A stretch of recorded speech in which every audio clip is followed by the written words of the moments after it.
Pernah nggak sih lo lagi colok charger HP ke tembok terus mendadak kepikiran hal random yang biasanya cuma muncul jam 2 pagi.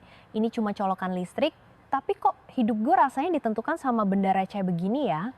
Dua lubang, colok, nyala, selesai.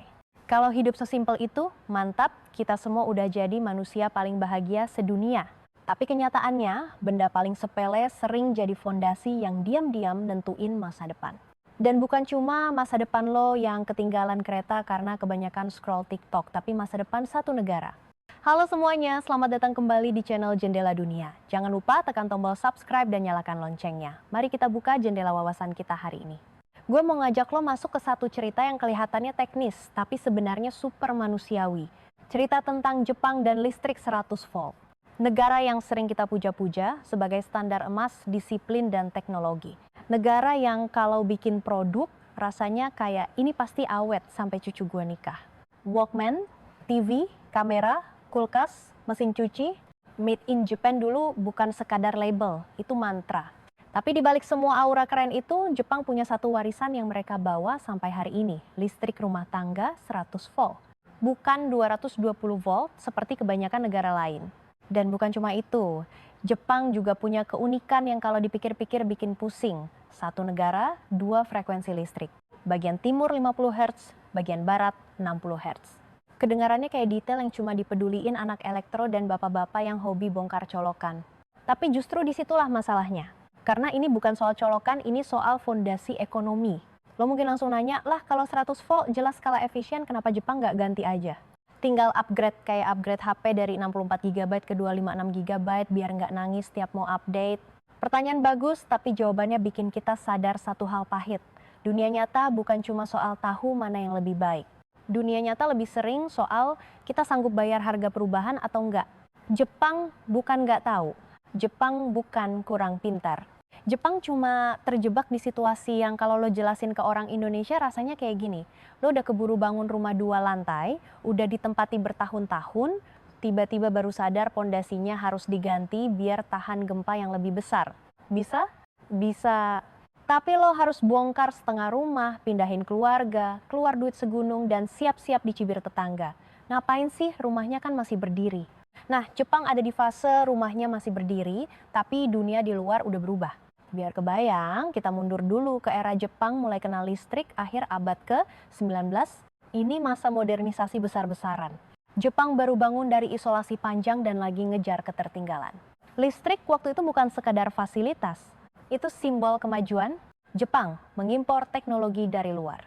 Di timur, mereka banyak mengadopsi sistem dari Eropa, terutama Jerman yang memakai frekuensi 50 Hz. Di barat, mereka banyak mengambil dari Amerika yang memakai 60 Hz. Tegangan 100 volt pada masa itu bukan keputusan bodoh. Justru rasional banget. Teknologi isolasi listrik belum secanggih sekarang, risiko kebakaran dan kecelakaan tinggi, dan tegangan lebih rendah dianggap lebih aman buat rumah tangga. Jadi waktu itu 100 volt masuk akal. Masalahnya bukan di keputusan awal. Masalahnya di efek jangka panjang ketika dunia bergerak, sementara fondasi lo udah keburu dicor semen. Keputusan infrastruktur itu beda sama keputusan beli kopi. Lo bisa salah pilih kopi, besok tinggal pindah ke warung sebelah. Tapi keputusan infrastruktur itu kayak lo ngecor jalan tol. Begitu jadi, semua orang mulai bikin rute hidupnya ngikutin tol itu. Rumah dibangun di pinggirnya. Pabrik pindah ke dekatnya. Bisnis tumbuh di sekitarnya. Dan setelah puluhan tahun, lo mau ubah? Bukan cuma ubah jalannya, lo ngubah hidup jutaan orang. Di Jepang, 100 volt bukan sekadar angka. Itu jadi asumsi dasar yang nempel di rumah, gedung, pabrik, standar bangunan, peralatan rumah tangga, dan kebiasaan hidup. Jutaan perangkat jadi puluhan juta, lalu ratusan juta. Di titik tertentu, sistem ini bukan pilihan, tapi nasib. Sementara Jepang nyaman, dunia mengonsolidasikan standar yang lebih tinggi, 220 sampai 240 volt, terutama di Eropa dan banyak negara Asia. Kenapa tegangan lebih tinggi itu enak? Gue jelasin yang paling gampang, tanpa bikin lo merasa lagi ujian fisika. Anggap listrik itu air, tegangan itu tekanan air. Arus itu jumlah air yang ngalir. Kalau lo mau muterin turbin yang sama, ngangkat beban yang sama, bikin kerja yang sama, lo butuh energi yang sama. Kalau tekanannya rendah, lo harus ngirim lebih banyak air buat dapetin efek yang sama. Nah, masalahnya makin banyak arus lewat kabel, makin panas kabelnya. Dan panas itu artinya energi kebuang. Ini bukan drama, ini hukum alam. Dalam listrik, rugi-rugi di kabel itu kira-kira naik mengikuti kuadrat arus. Arus 2 kali lebih besar, rugi-rugi bisa 4 kali. Jadi tegangan rendah itu cenderung bikin arus lebih besar untuk daya yang sama. Dan itu bikin pemborosan meningkat. Dari sini efeknya merembet. Kalau arus besar, kabel harus lebih tebal supaya nggak panas berlebihan. Kabel tebal itu mahal, berat, dan bikin biaya konstruksi naik.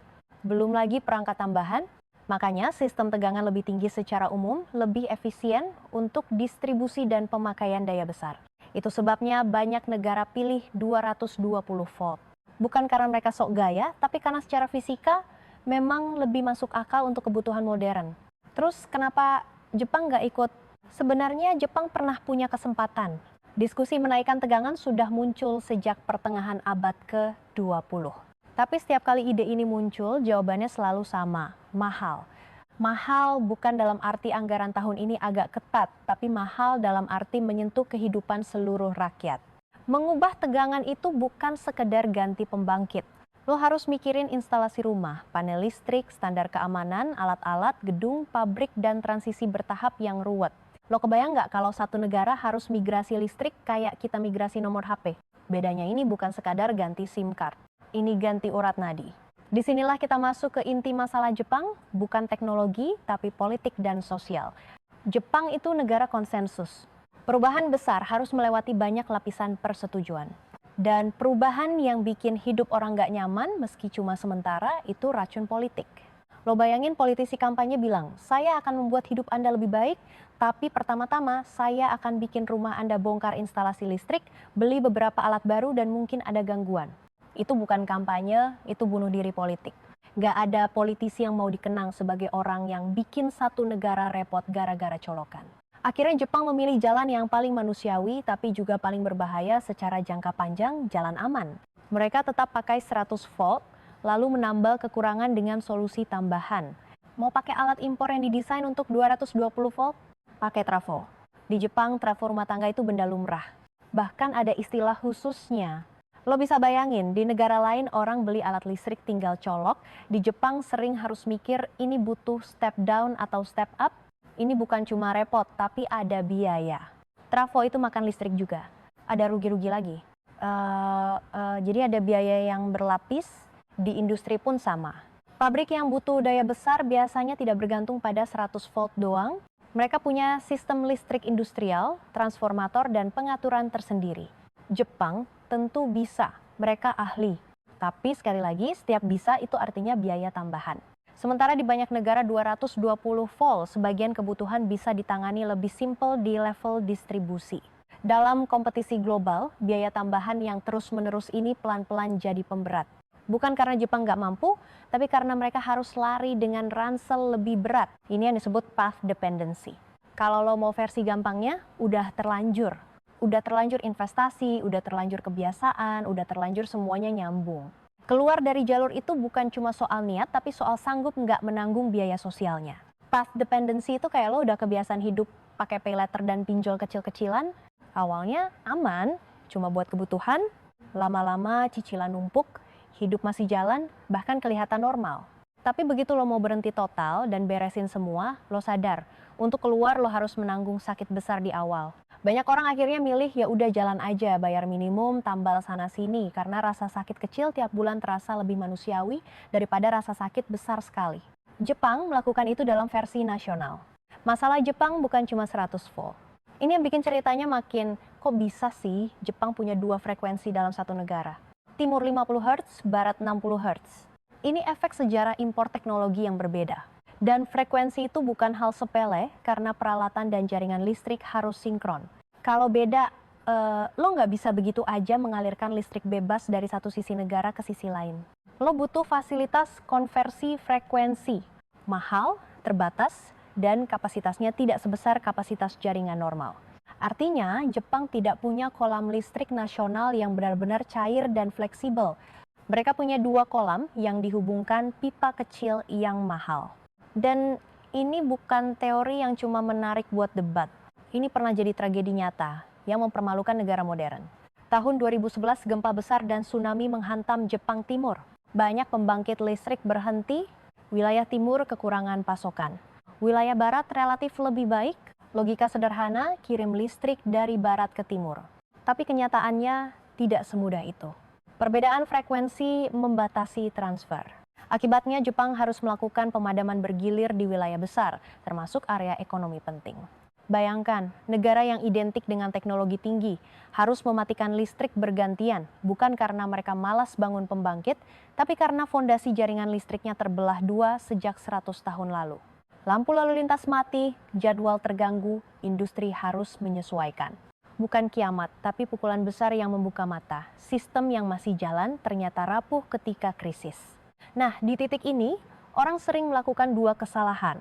Kesalahan pertama, menganggap Jepang runtuh gara-gara listrik. Itu lebay. Jepang tidak runtuh. Kesalahan kedua, menganggap listrik tidak penting karena toh Jepang masih maju. Ini juga salah. Yang benar adalah listrik ini bukan pembunuh, tapi penghambat. Ia tidak membuat Jepang jatuh, tapi membuat Jepang kehilangan momentum di era tertentu, terutama ketika dunia masuk ke permainan baru yang mengutamakan efisiensi energi, skala, dan kecepatan adaptasi. Ambil contoh industri elektronik konsumen. Dulu Jepang raja, Sony, Panasonic, Sharp, dan banyak lagi pernah mendominasi. Tapi seiring waktu, pasar global berubah. Konsumen makin sensitif harga, kualitas makin menyebar.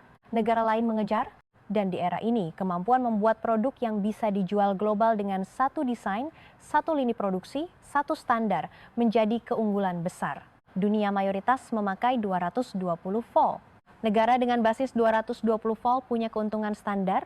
Jepang karena domestiknya 100 volt terdorong membuat produk khusus untuk pasar domestik lalu versi lain untuk ekspor. Ini menambah kompleksitas. Dan dalam dunia manufaktur modern, kompleksitas itu biaya.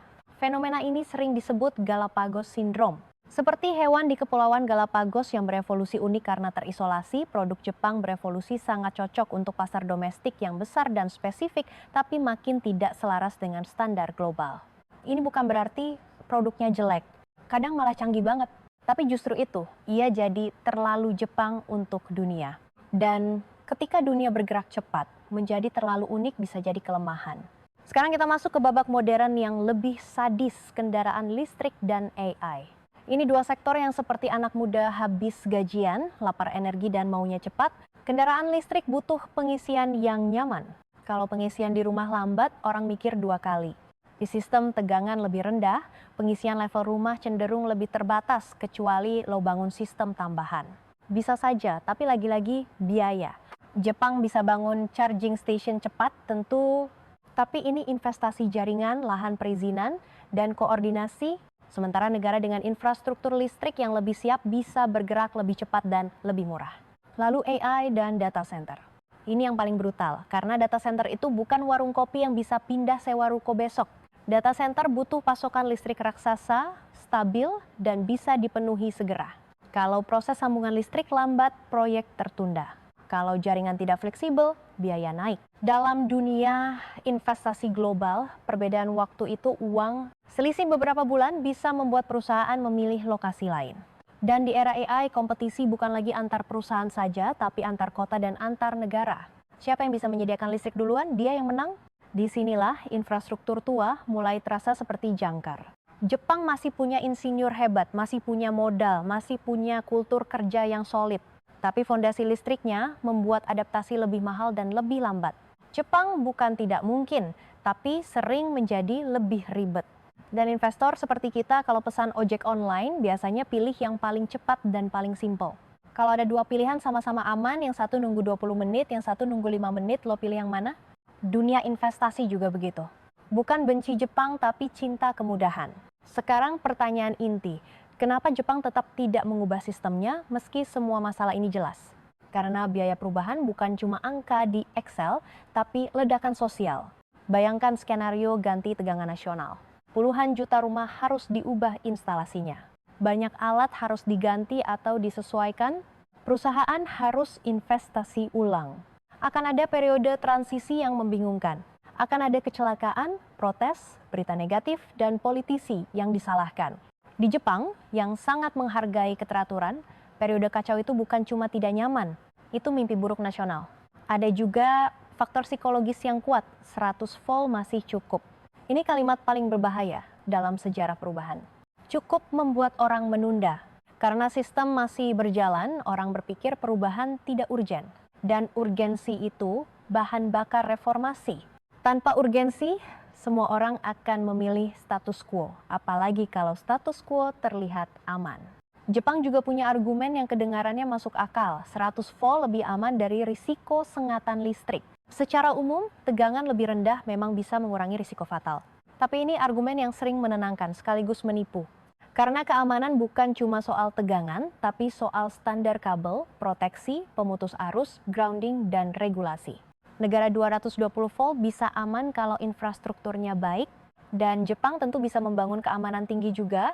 Masalahnya, argumen aman memberi legitimasi untuk tidak berubah, dan itu memperkuat path dependency. Di titik ini, lo mungkin merasa, oke, berarti Jepang korban keputusan lama. Betul. Tapi yang lebih penting adalah Jepang juga korban keberhasilan mereka sendiri. Karena mereka tidak pernah benar-benar jatuh, mereka tidak pernah dipaksa riset. Negara yang pernah mengalami krisis besar kadang justru lebih mudah melakukan reformasi radikal karena biaya bertahan lebih menakutkan daripada biaya berubah. Jepang tidak punya momen titik nol itu dalam konteks listrik. Mereka memilih bertahan dengan tambalan karena tambalan terasa paling aman.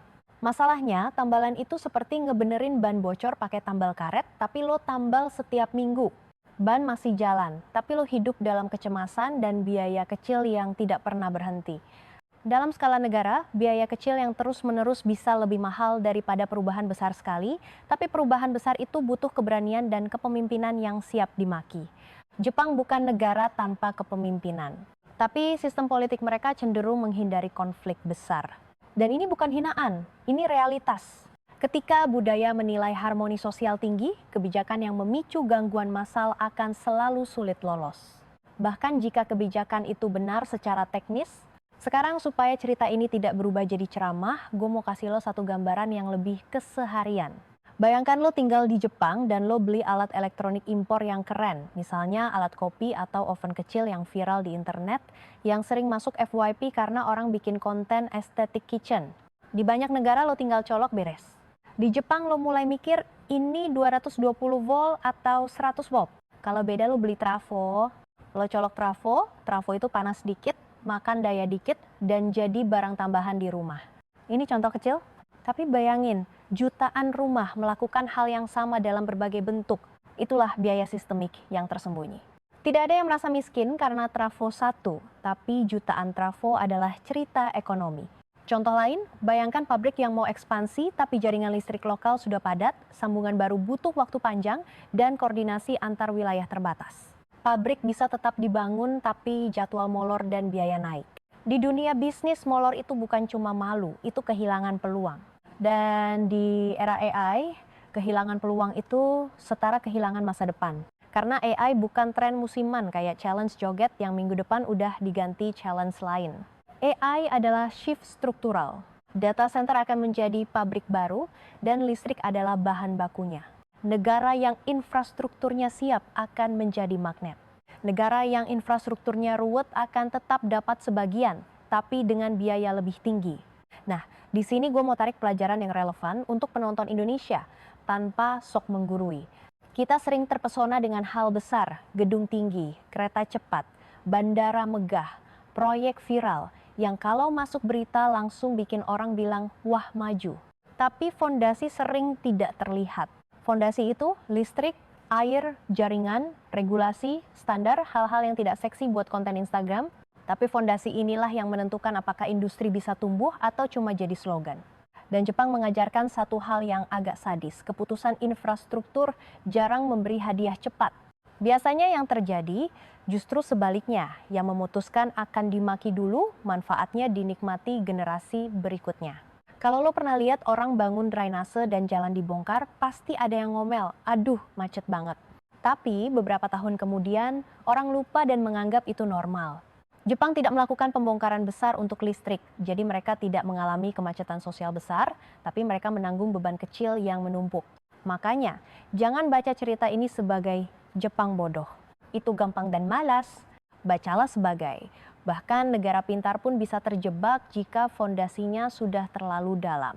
Bahkan negara maju pun bisa melambat bukan karena malas, tapi karena terlalu banyak hal yang harus dikorbankan untuk berubah. Kalau gue ringkas jadi satu kalimat yang paling jujur, Jepang tidak kalah karena memilih 100 volt. Jepang melambat karena ketika mereka ingin berubah, harga perubahan sudah lebih mahal daripada yang bisa ditanggung sistem politik dan sosial mereka. Dan di dunia yang bergerak cepat, melambat itu cukup untuk tertinggal dalam beberapa sektor strategis. Tapi gue juga mau jujur, Jepang bukan tanpa harapan. Mereka akan terus berinovasi di atas sistem lama.